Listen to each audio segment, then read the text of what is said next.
자, 두 번째 이제 일제의 식민지 경제 정책의 변화 살펴보도록 하겠습니다. 자, 지난 시간에는 통치 정책을 주로 봤다면 이제 경제 정책이에요. 연표는 그대로 넣어 있습니다.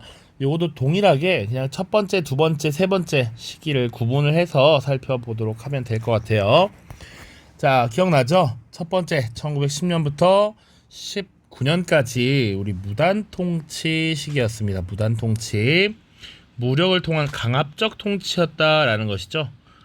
자, 두 번째 시기는 소위 문화 통치 시기였고, 이때 핵심, 사실 겉으로 보기에 문화적으로 보이지만 실제로는 민족 분열 통치였다.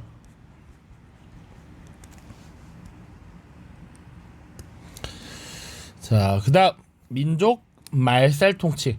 이 전쟁에 우리 조선인들을 동원하기 위해서 사실상 한국인, 조선인의 정신을 아예 없애버리려고 했던 것이 민족 말살 통치였죠. 그래서 이 시기에 각각 시행됐던 정책들을 주로 볼 겁니다.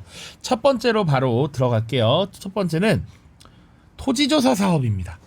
이제 한국을 먹었어. 그러니까 한국에 있는 땅이 얼마나 되는지 정확하게 파악을 해서 세금을 물려야겠죠. 그리고 놀고 있는 땅을 총독부 소유로 돌려서 일본인들에게 싸게 팔아서 일본인들이 조선에 유입되도록 하려는 것이 이들의 목적이었다라고 보시면 돼요. 자, 그래서 명분은 당연히 근대적인 토지 소유권을 확립하기 위함이다라고 이야기합니다. 이런 근대적 토지 소유권을 확립하려는 대한제국의 시도도 있었어. 우리 광무개혁 시기에 양전사업을 실시해서 토지 대장이라고 할 수 있는 지계를 발급했죠. 그거 기억해야 되고. 자, 그런데 주 목적은 뭐였느냐? 식민지집의 경제 기반을 확보하고 일본인이 토지 투자를 확대하기 위해서입니다. 기본적으로 토지에 대한 확보를 하고 일본인들이 더 많이 유입될 수 있도록 하기 위함이야. 자, 그래서 과정 보시면 토지조사령이라고 하는 법령을 발표해요. 1912년입니다. 물론 뭐 하나 더 좀 더 디테일하게 보면 임시 토지조사국이라고 하는 부서를 설치합니다. 요건 1910년이고요. 자, 12년에 토지조사령이라고 하는 공포에 어떻게 조사할 것인지를 지금 명시를 해놓는데요. 일정한 기한을 정해놓고 신고를 직접 해야 합니다. 벽에다가 이렇게 문서를 걸어 벽보를 붙여. 자, 안내하면서 언제까지 땅의 넓이, 용도 뭐 이런 것들을 자세하게 신고하시오라고 해. 미신고 토지는 총독부에서 걷어들이는 이런 형태였습니다. 자, 그래서 결과 보시면 기존에 대한제국 황실에서 소유했던 토지, 그리고 신고하지 않은 토지가 총독부에 편입이 됩니다. 일단 먼저 총독부가 편입을 하게 되겠죠. 자, 그리고 총독부는 이 토지를 동양척식 주식회사에 넘겨서 관리하도록 해. 이 회사는 이미 1908년에 만들어졌습니다. 우리 이미 배웠어. 자, 그러다 보니까 당시 식민지 조선인들의 땅을 대거 수탈의 온상으로 여겨질 수밖에 없었죠. 그래서 이거 나중에 의열단의 나석주가 이 회사의 폭탄을 추적한다라는 이야기도 했었습니다. 자, 그리고 두 번째 중요한 것은 뭐냐면 한국 농민들, 특히 소작농들이 관습적 경작권을 상실했다라는 내용입니다. 이 말은 무엇이냐? 원래 지주들이 있고요. 지주의 땅을 빌려서 농사짓는 소작농이 있어. 소작농. 자, 이들은 당연히 일종의 자신들이 계약 관계라는 걸 인지하고 있습니다. 그래서 매년 지대를 납부하죠.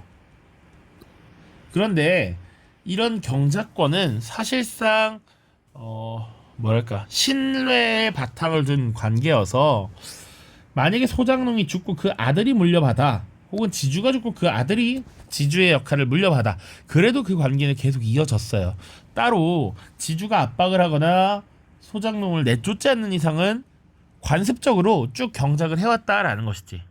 그런데 이런 것들이 이제 사라지게 되었다. 그러니까 근대적인 토지 소유권을 확립한다라고 하면서 지주에게 토지 소유권을 인정을 하고, 이 토지를 가진 지주와 소장농은 이제 계약서라는 걸 명확하게 쓰도록 하는 것이죠. 그러니까 기존의 경작권을 가지고 있었던 이 소장농들이 밀려나는 이런 모습들, 그리고 대부분이 이제 뭐 1년 혹은 2년 이렇게 기한부로 계약을 해서 농사를 짓는 소장농으로 전락해버린다 라는 게 특징입니다. 자, 그리고 산업에 대한 통제도 강화됩니다. 회사령이라고 하는 것을 실시해. 자, 우리 민족주의 자본의 성장을 막기 위해서 이런 것들을 했다라고 보시면 돼요. 총독부의 허가를 받아야 회사를 설립할 수 있다라는 거야. 뭐 자본 조달 계획이라든지 사업 계획 이런 것들을 자세하게 써서 제출을 해. 그러면 총독부가 허가를 해주든지 불허를 합니다. 한국인들이 회사를 만든다라고 하면 보통 불허. 일본 자본이 들어온다? 오케이. 이렇게 하는 것이죠. 주로 한국인들에 의한 산업자본 육성을 방해하기 위한 것이다 라고 보시면 되고요. 그 외에도 어업령, 어업에 종사하는 이 어부들에게 통제를 가했다. 삼림령, 나무, 삼림 마찬가지고요. 광업도 그렇습니다. 전반적으로 산업을 통제하는 정책이 이 시기에 이루어졌다라고 보시면 됩니다. 토지조사 사업과 산업 통제를 위한 회사령이 핵심적인 내용이다. 1910년대. 그 내용들도 좀 자세히 알면 좋고요. 두 번째, 소위 문화통치 시기로 넘어갑니다. 이때는 무슨 일이 있었는가? 자, 1910년대 후반이 되면요, 일본 내에서 굉장히 산업화가 이루어집니다. 자, 그래서 여기 볼게요. 20년대를 대표하는 산업이 바로 산미 증식 계획입니다. 쌀이야, 쌀. 쌀 생산을 늘리자라는 겁니다. 왜 그랬느냐? 일본이 빠르게 이제 공업화가 되면서 농지가 줄어들고 다 공장이 들어서기 시작했어. 그러니까 농지가 부족해지니까 당연히 쌀 생산이 줄어들죠. 그런데 공업화가 이루어지면서 경제적 이유는 많이 발생하고, 그러다 보니까 생산이 늘어나면서 경제력이 증가하고 인구가 또 늘어나. 농지는 부족한데 인구는 증가하다 보니 쌀이 부족해집니다. 자, 그래서 일본 내에서 이 농민들이 혹은 도시 노동자들이 쌀값이 너무 크게 오르다 보니까 폭동이 일어나요. 그것이 쌀소동이라고 해. 그래서 조선을 일본의 식량 공급지로 발전시켜야겠다, 이런 생각을 하게 되는 것이죠. 그래서 쌀 생산을 늘리기 위한 여러 가지 조치를 취하게 되고요. 대표적인 것이 일단 품종의 개량이야. 똑같은 면적에서 심으면 더 많이 생산할 수 있는 품종으로 바꾸도록 하는 거야. 농토도 비료도 더 많이 줘. 잘 자랄 수 있게. 농토도 개간해. 기존에 농지가 아니었던 땅을 농토로 만들어. 이런 것들이죠.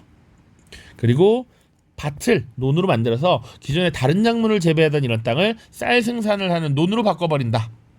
그리고 수리조합이라는 것을 조직합니다. 쌀 농사는, 이 논 농사는 기본적으로 많은 물을 안정적으로 공급하는 게 필요합니다. 논은 항상 자작자작 물이 잠겨 있죠. 그러니까 물을 안정적으로 끌어올 수 있는 이런 것들을, 수리시설을 만들어야 되는데 이런 것들을 돈을 모아서 일종의 조합, 길드를 만들어서 이런 것을 만든다라는 것이죠. 전반적인 이런 활동을 통해서 증산을 추진합니다. 그런데 결과는 어떻게 됐느냐? 실제로 늘어난 경우도 있어. 그러니까 그 그래프를 보면 늘어난 해도 있고요, 솔직히 별로 늘어나지 않은 해도 있습니다. 늘어난 양, 이거 반대로 돼 있네요. 이거 증산량은 늘어난 양이고요, 이출량은 옮겨져서 나갔다라는 얘기야. 일본으로 빠져나간 양이야. 어떤 게 더 많았냐? 늘어난 것보다 일본으로 빠져가는 게 훨씬 많았다라는 것이죠. 자, 그러다 보니까 조선 내에서 오히려 식량이 부족해지고, 이것을 보충하기 위해서 일본은 만주 지역에서 콩, 수수, 조 이런 것들을 사서 조선에 유통을 하기 시작합니다. 일본인은 쌀 먹고 우린 잡곡 먹고 이렇게 돼버렸다는 얘기야. 증산량보다 빠져나간 이출량이 더 많았다. 자, 그리고 농민들은 자연스럽게 몰락하게 됩니다. 왜? 기존에 납부하던 소장료도 있고요. 증산에 필요한 이런 비용들을 다 농민들에게 전락을 해요. 자, 보통은 지주들이 그런 걸 부담해야지 맞을 것 같은데 지주들은 이 농민들에게 그런 것들을 다 전가시켰다는 것이지. 자, 품종을 개량하려고 해도 돈이 더 들죠. 더 많이 생산되는 품종이 당연히 더 좋은 품종이니까 돈이 많이 들 거야. 비료 사용도 늘어나. 수리조합에 가입해서 비용도 납부해야 돼. 거기 수리조합에서 활동도 해야 돼. 이런 것들이 다 리스크죠. 농민들에게.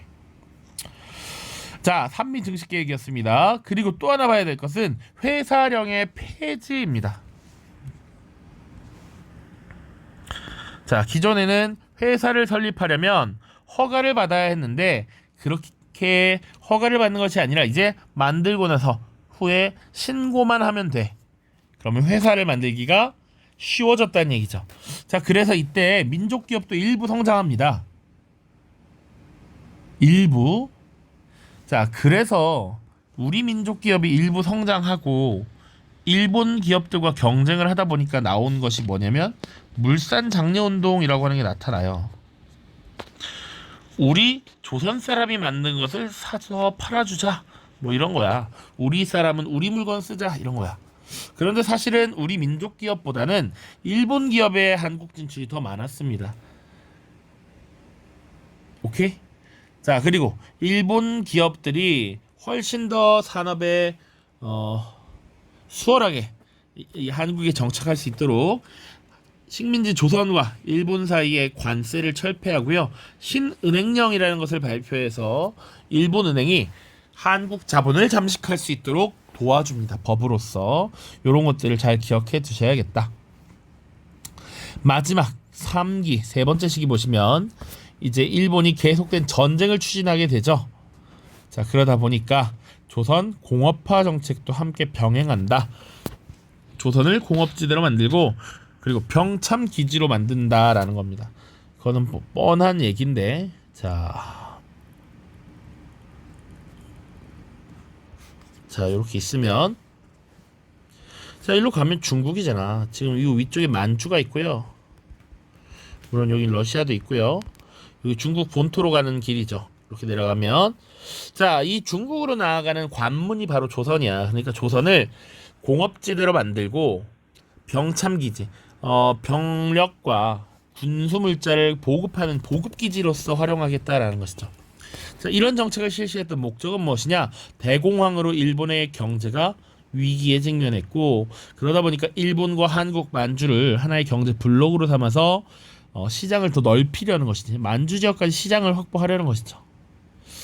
자, 그래서 만주를 농업 원료지대로, 한국을 중화합공업지대로 만들고자 일본이 이런 정책을 펼쳤다라는 것입니다. 구체적인 내용으로 들어가게 되면 주로 한국에 특히 북부 지역에 자원이 풍부했습니다. 그래서 주로 발전소를 건설했고요. 군수산업에 투자를 했습니다. 그와 동시에 남면 북양 정책이라는 걸 이제 실시하게 됩니다. 자, 남면 북양이란 기본적으로 공업 제품의 원료를 주로 생산하는 데 주 목적이 있습니다. 면화를 생산하고요. 어떤 옷을 만들어도 기본적으로 면이 만들어져야 되잖아. 그런 식으로 생각하면 돼. 그래서 남쪽에선 면화라고 하는 작물을 재배합니다. 그리고 북쪽에서 양을 길러. 여기도 다 면직물 생산에 도움이 되는 이런 것들을 기반으로 삼으려고 했던 것이다. 자, 그리고 37년 이후에는 병참기지와 군사기지로서 만들면서 중일전쟁 이후에는 중화공업 비중이 증가했다. 30년대 전반적으로 공업이 발달했다. 북부지방이 주로 발전소, 왜? 광업자본이 많이 나왔기 때문에. 자, 그리고 30년대 후반 되면 중화공업이 늘어났다. 그와 별개로 남면 북양도 있었다. 그 정도 보시면 돼요. 자, 그리고 38년 이후에는 모든 국가의 자원을 쪽쪽쪽 다 빨아들이는 총동원 시스템이 갖춰졌다. 법으로 국가총동원법이라고 하는 것을 1938년에 제정을 해서 사람에 대한 수탈 그리고 물건에 대한 수탈이 동시에 이루어졌다. 인적 수탈이라 하면 지원병제, 학도지원병제, 징병제 이런 것들이 시행됐습니다. 다 지금 군사로서 병력으로서 지금 활용하려고 했던 것이죠. 자, 그리고 국민징용령, 여자정신, 근로령, 이런 것은 다 지금 일본의 근로 현장에 공장을 돌리기 위해서, 군수산업을 계속 지속하기 위해서 강제로 노동력을 징발해 간 것이다. 그리고 여성들에 대해서 일본군 위안부로 동원해서 성노예로서 지금 활용하는 이런 파렴치한 모습을 보이기도 했죠. 자, 그 다음입니다. 그 다음, 물적 수탈, 중요산업통제법이라는 것을 제정해서 중요산업에 대한 통제 경제를 실시합니다. 그러니까 전쟁 상황에서 필요한 물자들, 많은 생산을 필요로 하는 물자들을 국가가 지정해서 생산하도록 하는 것, 상대적으로 사치품, 잘 사용하지 않는 물건, 이런 것들을 만들지 못하게 통제한다. 이런 식으로 생각하면 되고요. 지하자원에 대한 약탈, 국방 헌금을 내도록 한다든지, 혹은 금속이나 미곡들을 강제로 가져가는 공출제도를 실시합니다. 그래서 교회 종이라든지 놋그릇, 젓가락 이런 것들도 막 가져가는 모습들이 이때 일부 나타났다. 그리고 군량미로 쓰기 위해서 쌀 생산된 것을 다 모조리 싹쓸이 해가고요. 그리고 군량미 확보를 위해 산미증식 계획이 재개된다든지, 식량 배급제를 실시한다든지, 왜 너무 많이 먹지 못하게 최소한의 것만 나눠주고 나머지는 다 군량미로 징발하려는 그런 모습이었습니다. 자, 이런 식으로 정리를 할 수가 있습니다. 그래서 교과서 마저 보고 끝내도록 할게요. 자, 교과서 164쪽부터 보겠습니다. 1910년대에 실시됐던 토지조사 사업에 대한 내용이 있어요. 자, 본문부터 좀 보죠. 일제는 한국의 국권을 강탈한 이후에 토지를 조사하고 산업과 각종 자원 등을 통제해서 식민지 지배 토대를 마련했다. 1910년 임시토지조사국을 설치하고 12년에 토지조사령을 공포해서 본격적으로 토지조사 사업을 실시했다. 일제는 토지조사 사업이 지세의 부담을 공정히 하고 근대적인 토지 소유권을 확립하기 위한 것이라고 선전했지만, 실제 목적은 지세 수입을 늘려서 식민지 지배의 경제적 기반을 확보하고 나아가 일본인이 쉽게 토지에 투자할 수 있게 하려는 데 있었다. 앞서서 지배정책, 통치정책을 다룰 때 총독이 의회나 내각의 영향을 덜 받는다라고 했습니다. 대신 총독은 가급적이면 식민지 경영에는 식민지에서 모든 자원을 조달하라, 이런 지침을 받아요. 그래서 어쨌거나 세금을 많이 징발해야 했다. 그러니까 이런 걸 실시하게 되는 것이죠. 자, 방법은 정해진 기간 내에 토지 소유권자가 직접 신고하여 인정받는 방식으로 진행되었습니다. 자, 아까 신고주의라고 했는데 좀 더 자세하게는 기한부 신고주의, 이렇게 합니다. 정해진 기한 내에 해야 했기 때문에, 그렇지 않으면 총독부에 그 땅이 귀속되는 것이죠. 자, 그리고 통감부는 국유지로 편입했던 황실 소유의 토지를 조선 총독부의 소유지로 만들었고요. 이 토지는 실제로 농민들의 소유인 경우가 많아서 분쟁이 발생하기도 하였고, 총독부는 국유지로 만든 토지를 동양측식 주식회사에 헐값으로 팔아 넘겼습니다. 자, 일제는 지주의 소유권만을 인정했고, 관습상 소작농이 지주에게 소작료만 내면 오랫동안 농사를 지을 수 있었던 경작권을 일체 부정했습니다. 자, 그래서 소작농은 기존과 달리 임대 기한을 정해서 경작 계약을 맺어야 됐다. 그리고 이것은 20년대 이후에 소작쟁이가 일어나는데 주요한 배경이 되기도 했죠. 자, 이 과정에서 일본인들과 일부 한국인들은 대지주로 성장했고 농민들의 지위가 약화되었습니다. 왼쪽에 조선청독부의 조세와 지세 총액이라고 되어 있는데, 자, 보시면 녹색 세금의 총액이죠. 총액이 엄청나게 늘어나고 있다. 총독부가 지금 세금을 어마어마하게 걷었다라는 것이죠. 세금 자체도 크게 늘어났고, 지금 약간 보라색 계열 보시면 지세 총액도 2배, 2.5배 가까이 늘었습니다. 그러니까 지금 보시면 토지조사 사업을 시행하면서 1919년의 지세 수입은 1910년에 비해 2배 가까이나 늘었다라는 걸 볼 수 있죠. 그 외의 세금도 많았다. 자, 동양척식 주식회사에 대해 나와 있습니다. 1908년에 설치가 되었고, 부산, 목포, 대전, 대구, 원산, 평양 등 주요 농업지역과 교통의 요충지에 지점을 설치해서 이 토지를 일본인들에게 넘기는 이런 역할을 수행했죠. 자, 주요 업무는 실질적으로 한국의 경제를 수탈하고 일본인은 한국인 이주를 도우려는 목적. 그리고 주요 업무는 농업 경영, 토지 매매 임대, 이주민 모집, 식민지 개척에 필요한 자금의 공급. 이렇게 보시면 되겠습니다. 나머지도 읽어 보십시오. 산업 통제 보시면 기업 설립을 조선 총독이 허가하도록 하는 회사령을 공포했습니다. 이것은 한국인의 기업 설립을 억제하고 일본 자본의 무분별한 한국 경제를 통제하려 한 것이다. 자, 주요 기업은 일본이 장악했고 한국인의 기업 설립은 소규모의 제조업, 매매업 등에 한정되었다라는 특징. 그리고 그 외에도 어업령, 삼림령, 조선광업령 등을 공포해서 자원을 독점하고 이익을 챙겼고요. 이 시기에 근데 이런 것들은 있었다. 주요 도시와 항구를 연결하는 철도 도로를 건설하고 정비했다. 주요 항구에 항만 시설을 확충했다. 그래서 더 편하게 가져가고 편하게 빼돌리는 이런 모습들이 나타났죠. 그러니까 철도가 더 많이 늘어났다라는 겁니다. 자, 보시면 일제강점 이전에 우리가 세워진 철도 경인선 봤었고요. 경부선, 경의선 3개 봤습니다. 그 이후에 세워진 것이 여기 평남선이라든지 호남선, 경원선, 함경선입니다. 자, 기존에 있던 것만 그려볼게.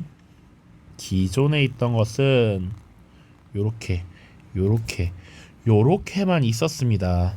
자, 근데 일제시대가 되면 지금 보면 여기 이렇게 나왔고 여기 이렇게, 그리고 여기 원산으로 해서 러시아 쪽으로 올라가는 게 나타났죠. 그래서 X자형 철도망을 완성했다, 이렇게 표현을 합니다. 여기 1910년대 20년대까지 이어지긴 하지만 어쨌거나 이때 만들어졌다. 자, 그리고 10년대 경제 침탈 자료 보시면 토지조사령 1912년 있고요. 신고해야 한다, 임시토지조사국장에게. 근데 보시면 정하는 기간 내에 신고한다, 이게 핵심이지만 보면 주소, 성명 또는 명칭 및 소유지, 소재, 지목, 자, 번호, 사표, 등급, 지적, 결수 졸라 복잡해. 실질적으로 하기가 조금 어려웠을 수도 있겠다, 그런 거고요.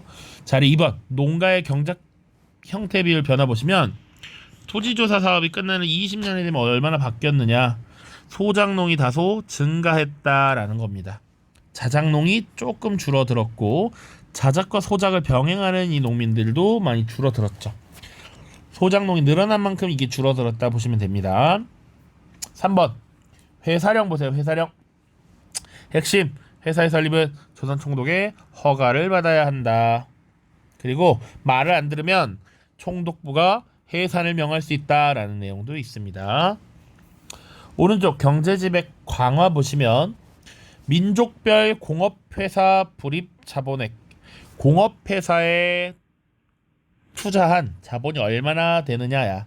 1911년에 자본액을 보시면 한국인이 17%, 일본인이 32%, 그리고 한국인과 일본인, 한국인과 다른 외국인, 일본인과 다른 외국인의 비중이 51%였다는 거야. 그런데 이런 것들이 줄고 다 일본인 기업이 늘어났다라는 걸 볼 수 있죠. 한국인 기업은 줄어들었고, 민족별 광산 생산액 보시면 한국인이 생산하는 거 이제 거의 없어졌고요. 대부분 일본인이 생산했다. 기타 외국인도 크게 감소했죠. 이런 것은 왜? 일제가 산업을 통제하기 위해서 지금 회사령을 시행했고, 광산과 관련해서는 조선 광업령을 시행했고, 그런 특징들이 있죠. 그쵸? 자, 다음입니다. 168입니다. 8. 산미증식 계획 나와있죠. 일본의 쌀 수요 증가, 그러나 생산량은 미치 못했다라는 것. 그래서 일제는 한국에서 산미증식 계획을 실시해서 이 문제를 해결하려 했고요. 여러 과정을 통해서 증산하기 위해 노력했다라는 겁니다. 그런데 생산량은 크게 늘지 않았는데 이출되는 양은 해마다 증가했습니다. 근데 농민들의 삶이 굉장히 어려워졌다라는 것이죠. 자, 생산량과 이출량 보시면 생산량은 거의 15,000을 전후로 해서 위아래 그냥 크게 달라지지 않았어. 그러나 지금 증산량 말고 빠져나가는 이출량은 이렇게 늘어나고 있다는 것이죠. 한국인에게 남는 곡식의 양이 요렇게 많았다가 점점 줄어들고 있잖아. 그러면 한국인은 뭘 먹고 사냐 이거야. 한국인은 만주에서 잡곡을 사다 팔았다, 이런 얘기 했습니다. 자, 산업정책 변화 보시면 일본이 1차 세계대전 때 승전국이 되면서 공업제품에 대한 수출이 늘어나고 경제적 호황을 누렸습니다. 자, 그래서 자본을 축적한 일본 기업이 한국으로 자유롭게 진출할 수 있도록 하기 위해서 신고제로 바꿨다. 허가제에서 신고제로 바꿨다. 그러다 보니 미쓰이, 미쓰비시 같은 일본의 대기업이 진출했고요. 심지어 한국과 일본 사이에 관세를 폐지하기도 했고, 신은행령을 발표해서 한국인 소유의 은행을 합병하는 등 일본 자본의 지배를 강화했습니다.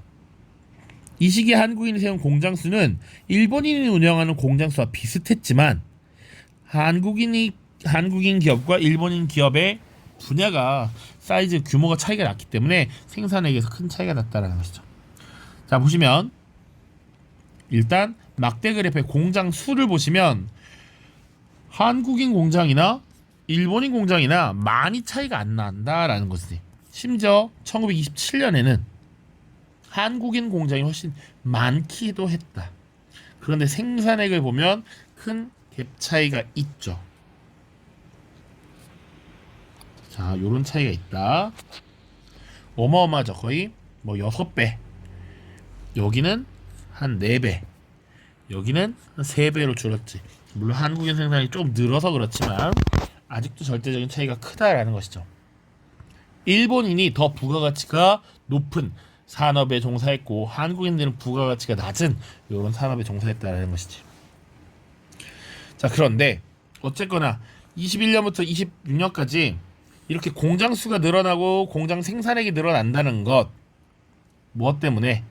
일본 회사가 많이 진출할 수 있었어. 그것은 회사량의 철폐와 관련이 있는 것이죠. 자, 여기 169쪽에 식민지 근대도시 목포와 군산이라고 나와있는데 간단하게 보겠습니다. 이 시기에 발달한 항구들이라고 생각하시면 돼요. 목포항, 군산항입니다. 목포. 자, 보시면 1897년 개항해서 부산, 원산, 인천 요 강화도 조약 때 개항한 항구들이죠. 그 이후에 4번째로 개항을 했대. 그리고 호남선을 건설해서 이 곡식들을 목포항을 통해서 일본으로 보냈습니다. 그리고 목화를 재배하기에 목포가 적합하다고 봐서 목화 재배를 강요하기도 했습니다. 보시면 일본으로 보낼 목화를 쌓아놓은 목포항, 쌀도 많이 가져가고요. 자, 밑에 일본 영사관입니다. 목포에 있는 것이고 지금은 근대 역사관을 쓰고 있다. 자, 나머지는 읽어보세요. 군산항입니다. 여기도 호남과 충청지방에 생산된 쌀이 모이는 곳이었다. 1899년 개항했고요. 호남 평야의 곡식이 이쪽으로 많이 몰렸고, 특히 이 지역이 사실은 일본인들이 많이 들어갔습니다. 그래서 일본식 가옥들이 되게 많이 남아 있어요. 군산 세관, 요거 당시에 군산항에 드나들러 물품의 세금을 거두던 곳이다. 쌀을 수탈하는 창고로 이용되었다. 이 정도 보시면 되겠습니다. 자, 지금 다시 이제 1930년대 쭉 내려가겠습니다. 자, 211쪽입니다. 일제 대륙 침략과 병참 기지와 보겠습니다. 대공황의 영향. 대공황이라고 하는 것이 1929년에 미국에서 시작돼서 전 세계로 확산이 되죠. 자, 그래서 경제 위기가 깊어진 일제는 일본, 한국, 만주를 연결하는 경제 블록을 조성해서 극복하고자 했습니다. 그리고 31년 만주 사변을 일으켰고요. 만주국을 세웠습니다. 일제는 만주를 점령한 이후에 만주를 농업 원료지대로, 한국을 중화공업지대로 설정하고 조선 공업화 정책을 실시했습니다. 1932년 이후. 이에 따라 일본의 독점 자본이 한국에 대거 진출해서 석탄과 철 등의 자원이 풍부한 북부 지역의 지방 발전소를 세웠고, 군수산업과 관련된 화학, 금속, 기계공업에 투자를 했습니다. 이와 동시에 남면 북양 정책이라는 것을 실시했죠. 만주 침략 이후에도 경제적 어려움이 극복되지 않자 일제는 중국 본토를 침략했습니다. 이후 침략 전쟁을 확대하면서 한국을 대륙 침략에 필요한 물자 인력을 공급하는 군사기지, 병참기지로 만들려고 했고요. 그러다 보니 병참기지의 정책으로 소비재 산업이 위축되고 군수산업 중심의 중화학공업으로 공업구조가 바뀌었습니다. 남면 북양 정책이 뭔지 이렇게 나와 있습니다. 농촌에서 공업 원료 생산을 늘리기 위해 실시한 제도, 남부에서는 면화, 북부에서는 양을 기르도록 한 겁니다.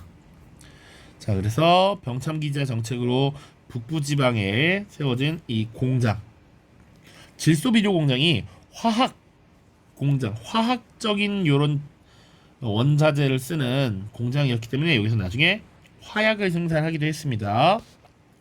자, 목화 고르기 작업 남면 북양 정책의 일환으로서 지금 남쪽 지역의 남부 지방에서 면화 재배를 강요한 것이죠. 자, 국가 총동원 체제입니다. 중일전쟁 이후에 일제가 국가 총동원법을 제정했다. 이것을 한국에도 적용했는데 인력과 물자의 스타를 강화하기 위한 것이었다. 지원병제 실시했고요. 학도지원병제 실시했고요. 징병제를 실시했습니다. 그래서 군사로 자꾸 끌고 갔다. 노동력도 강제로 동원했는데 국민직용령을 실시했고요. 여자정신 근로령을 실시했고요. 심지어 여성들을 일본군 위안부로 끌고 가서 끔찍한 삶을 강요했습니다. 그리고 중요산업통제법을 바탕으로 각종 업종에 대한 통제경제 실시했고요. 세금도 늘렸고 국방을 강요했고요. 공출제도를 실시했습니다. 금속 제품 싹 다 가져갔다. 그리고 군량 마련을 위한 산미증식 계획을 다시 실시했고 농가마다 목표량을 정해서 미국 공출제와 식량 배급제를 실시했죠. 자, 그로 인한 일상적인 궁핍을 보여주는 사례입니다. 한번 자세히 읽어보십시오. 자, 마지막 요거 자료만 보고 끝내겠습니다. 국가총동원법이야. 국가총동원이란 전시의 국방 목적을 달성하기 위함이다. 그런데 이 이후로 일본은 계속 전쟁을 벌이게 되죠. 항상 국가총동원 전시 상태였다. 자, 그래서 여러 칙령에 따라 총동원 업무에 종사하게 한다. 물자의 생산, 수리, 배급 이런 것들도 다 명령을 내려서 가져간다라는 것이고요. 남북한 지역의 공업 생산 비율을 보시면 남한과 북한 보시면 지금 일반적으로 공업에 해당하는 이런 것들은 남한 지역에서 많이 발달했습니다. 소규모의 공업. 그런데 금속, 묘업, 화학공업, 가스전기업 이런 것들은 지금 북한 지역이 압도적이다라고 볼 수 있어요. 자, 그래서 지금 보시면 북한 지역에 자원이 많았기 때문에 이런 화학 공업, 중화학공업이 많이 발달했고 남한 지역에서는 경공업 위주로 발달했다. 이런 거 비교만 하시면 되겠습니다. 자, 식민지 피해 사과와 배상이라고 되어 있어서 첫 번째 징용과 징병. 징용은 노동력으로서 징발해 간 것, 징병은 군사로서 징병을 해간 것이죠. 일본군 위안부입니다. 당시 10대 어린 여성들을 당시 일본군의 성노예로 지금 일을 하게 한 것이죠. 정말 비극적인 일이죠. 전쟁이라는 게 그래서 없어야 한다라는 것도 이런 맥락에서 볼 수 있습니다. 당시 난징 한국인들도 있었고요. 중국인들, 심지어 뭐 타이완, 저기 필리핀 여성들이 강제로 이런 성노예의 삶을 살았습니다. 이런 것들을 부정하는 사람들은 정말 쓰레기 같은 놈들이죠. 실제로 근데 우리나라에도 그런 것들을 부정하는 사람들이 있다라는 거 참 슬픕니다. 자, 민간 배상 문제 한번 다 읽어보시길 바래요. 자, 일단 일제 통치 정책 그리고 경제 정책 두 개의 영상 살펴봤습니다. 내용 쭉 다뤘고요. 다음에는 이제 1910년대 이런 일제 통치 그리고 경제 정책에 맞서서 우리는 어떤 모습들을 보였는지를 다룰 건데요. 1910년대는 보통 우리가 독립운동을 하기 위한 준비 과정을 주로 했다라고 보시면 됩니다. 국내에서도 단체를 만들어 조직하고요. 국외에서는 독립운동 기지를 건설하고요. 이런 모습들이 나타나니까 한번 살펴보겠습니다. 자, 모두 고생 많았습니다. 안녕.